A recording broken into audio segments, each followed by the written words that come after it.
Hop. Assalomu alaykum hammaga. Bugun endi YouTube'da birinchi chiqishimdir balkim. Balkim bu chiqmasam. Hop.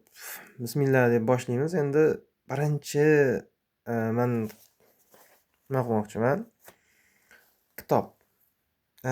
Bizni jamiyatimizda hozir eng kerakli narsa bu kitob, ya'ni ilm.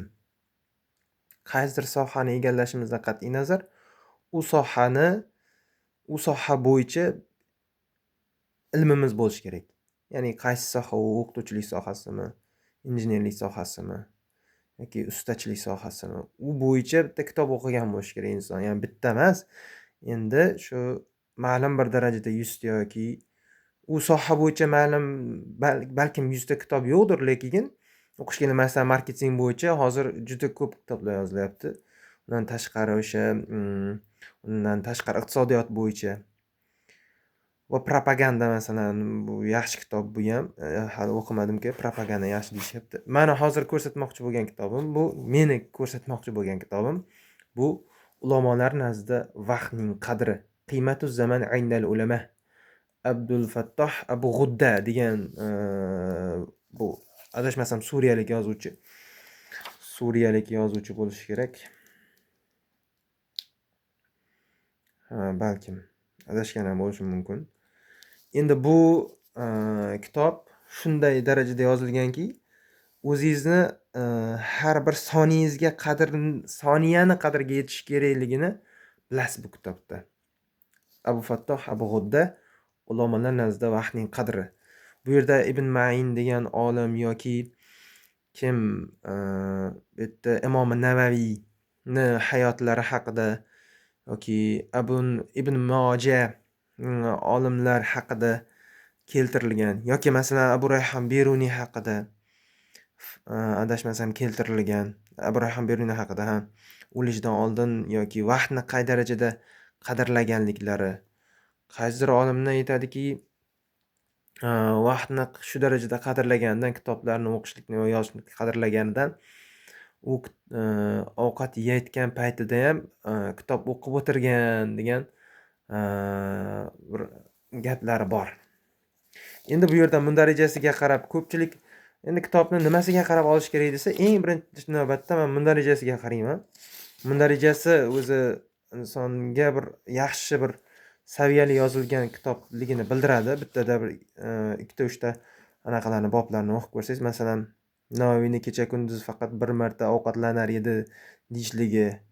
Navaviy har kuni 12 ta darsni aniqlab, izohlab o'qirdi. Bu 12 ta dars har bittasi 1 soatdan bo'lganda 12 soat bo'ladi.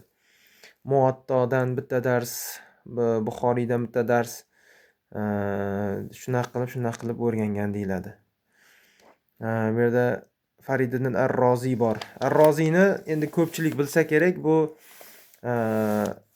tibbiyot sohasi bo'yicha anchagina katta olim, 8-9 asrlarda yashagan. O'sha Ibn Sinoni ustozi hisoblanadi tibbiyot bo'yicha.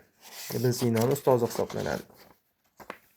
Endi bu yerda muqaddima muallif haqida ma'lumot keltirilgan, lekin o'ta zo'r saviyali kitob. Endi buni to'g'risini aytaman, har bir inson o'qishi kerak bo'lgan kitob hisoblanadi. Chunki inson o'zini qay darajada vaqtini isrof qilayotganligini va vaqtni qadriga yetish kerakligini.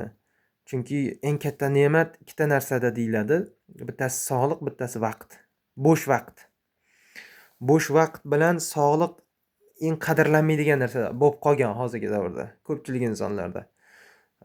Bo'sh vaqtini ijtimoiy tarmoqlarda gadjetlarni o'tkazishligi, undan tashqari parhezkorlik bo'lmasligi, ya'niki ovqatni ko'p yeyishligi oqibatida ko'p kasalliklar kelib chiqishligi, undan tashqari ishlarini yaxshi yo'lga qo'yib olmagan, vaqtini to'g'ri taqsimlamaganligidan ishlari yurishmagan insonlardan stress kelib chiqishligi va stressdan insult yoki infarkt yoki shunaqa kasallar kelib chiqishligi.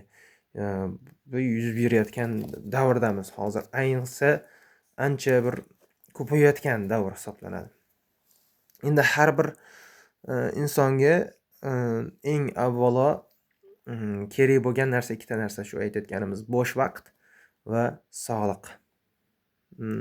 Shularga amal qilib yashasak, shu kitobni agar ulamolar nazdida vaqtning qadri degan kitobni o'qiydigan bo'lsak, bu narsani tushunib anglab yetamiz degan umiddaman. Sog' bo'lasizlar.